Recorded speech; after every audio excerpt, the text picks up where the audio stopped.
Testosterone అనేది ఒక రకమైన హార్మోన్. ఈ హార్మోన్ అర్థం కావాలంటే ఒక చిన్న ఎగ్జాంపుల్ చెప్తాను వినండి. ఆవుకు లే దూడలుంటాయి. వాటిని లేగ అంటారు చిన్నగా ఉన్నప్పుడు. 4 ఇయర్స్ వచ్చిన తర్వాత దాన్ని ఎద్దంటారు. ఇంకో దాన్ని కోడె అంటారు. 2 ఒకటే వయస్సు. కోడెకు ఎద్దుకు ఏం డిఫరెన్సు? కోడె పని చేయదు. దాన్ని నెత్తి మీద నాగలి పెడితే ఇలా ఇలా ఊపేస్తుంది. దానికి విచక్షణ కూడా ఉండదు. పక్కన ఎద్దును కట్టేసినా దాంతో శృంగారంలో పాల్గొనడానికి ట్రై చేస్తుంటుంది. అదే ఎద్దుకు మన పక్కన ఆవును కట్టేసినా దానికి ఆ ధ్యాసనే ఉండదు. కేవలం పని చేయడం, తినడం, మళ్ళీ లేవడం, మళ్ళీ పని చేయడం ఉంటుంది. సో, కోడెకు టెస్టోస్టెరాన్ అనే హార్మోన్ చాలా ఎక్కువ ఉంటుంది. వాటి వృషణాలు ఇంత ఇంత పెద్దగా ఉంటాయి. వాటిని తెలంగాణలో చేరుగొట్టుడు అంటారు, ఆంధ్రాలో ఊటగొట్టుడు అంటారు.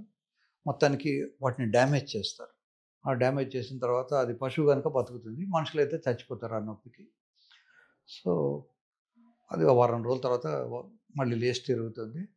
ఇక దానికి ఆ టెస్టోస్టెరాన్ అనే హార్మోన్ తగ్గిపోతుంది. మరి మనుషులలో టెస్టోస్టెరాన్ హార్మోన్ ఎక్కువ ఉన్నప్పుడు వాళ్ళు బాయిస్టరస్‌గా ఉంటారు. టెస్టోస్టెరాన్ హార్మోన్ తగ్గిపోయినప్పుడు చూడు పిన్నమ్మ లెవెల్‌లో ఉంటారు. ఇకపోతే ఈ టెస్టోస్టెరాన్ హార్మోను న్యాచురల్‌గానే బాల్స్ నుంచి వస్తూ ఉంటుంది. రెండోది మజిల్స్ నుంచి వస్తుంది. అందుకనే ఎక్సర్సైజ్ అనేది చాలా ఇంపార్టెంటు లైఫ్‌లో. సో, చాలామంది అనుకుంటారు మేము పని చేస్తున్నాం కదా సార్ అని. పని చేయొచ్చు. పని వేరు, ఎక్సర్సైజ్ వేరు. పనిలో రిపిటీషన్ ఉండదు. ఒకటే మూవ్‌మెంట్‌ను రిపీటెడ్‌గా చేస్తుంటే అది ఎక్సర్సైజ్ అయితుంది. అలా కాకుండా ఒకసారి ఈ మూవ్‌మెంటు, ఇంకోసారి ఈ మూవ్‌మెంటు, ఇంకో 10 నిమిషాల తర్వాత ఈ మూవ్‌మెంటు వచ్చినాయనుకోండి అవి ఎక్సర్సైజులు కావు. కనుక పని వేరు, ఎక్సర్సైజ్ వేరు. పని చేసేవాళ్ళు కూడా ఎక్సర్సైజ్ చేయాలి. ఎక్సర్సైజ్‌లో ఎస్పెషల్లీ ఏరోబిక్ ఎక్సర్సైజ్.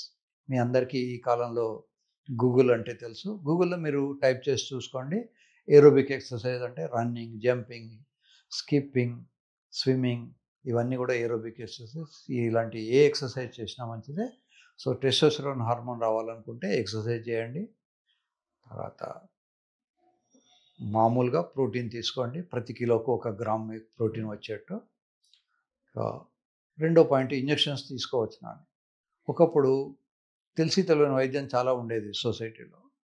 ఈ శృంగారం సమస్యలను పెద్దగా డాక్టర్లు పట్టించుకునేవాళ్ళు కాదు. క్వాక్సు, ఆర్ఎంపీలు వాళ్ళు ట్రీట్మెంట్లు ఇచ్చేవాళ్ళు. సో, వాళ్ళు డైరెక్ట్‌గా టెస్టోస్టెరాన్ ఇంజెక్షన్ ఇచ్చేవాళ్ళు.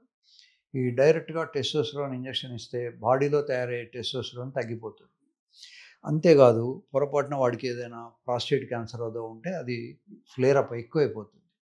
కనుక టెస్టోస్టెరాన్ ఇచ్చే ముందు టెస్టోస్టెరాన్ లెవెల్ ఎంతుంది చూడాలి. ఈ టెస్టోస్టెరాన్ కూడా ఏ టైంలో పడితే ఆ టైం చేయకూడదు. డయర్నల్ వేరియేషన్ అంటారు. రాత్రి 2 గంటల నుంచి తెల్లవారు 7 గంటల లోపల రక్తం తీసుకొని టెస్ట్ చేయాలి. ఈ టెస్టోస్టెరాన్‌లో కూడా 2 రకాలు ఉంటాయి. టోటల్ టెస్టోస్టెరాన్, ఫ్రీ టెస్టోస్టెరాన్ అని. So, free testosterone is more important than total testosterone. దాన్ని ఎవాల్యుయేట్ చేసుకొని అవసరం అనుకుంటే కొన్ని ఇంజెక్షన్స్ ఉన్నాయి. అవి ప్రికర్సార్ టు ది టెస్టోస్టెరాన్. డైరెక్ట్‌గా టెస్టోస్టెరాన్ కాకుండా దాన్ని కన్వర్ట్ అయ్యి అది టెస్టోస్టెరాన్ బాడీలో కన్వర్ట్ అవుతుంది. సో, అలా టెస్టోస్టెరాన్ మెయింటెనెన్స్ వస్తుంది. టెస్టోస్టెరాన్ ఇంజెక్షనే కాకుండా కొన్ని జెల్స్ కూడా వచ్చాయి. ఆండ్రోల్ జెల్ అని, టెస్టో జెల్ అని ఇట్లాంటి శరీరం మీద పూసుకుంటే కూడా టెస్టోస్టెరాన్ లెవెల్ పెరుగుతూ ఉంటుంది.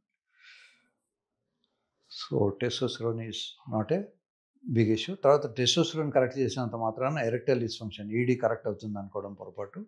ఎవరికైతే టాబ్లెట్స్ ఇచ్చినా పని చేయట్లేదో వాళ్లకు టెస్టోస్టెరాన్ సప్లిమెంట్ చేసినప్పుడు ఒక్కొక్కసారి రికవరీ ఉంటుంది. కానీ కేవలం టెస్టోస్టెరాన్ మీదనే డిపెండ్ అయిపోతే మాత్రం ఉండదు.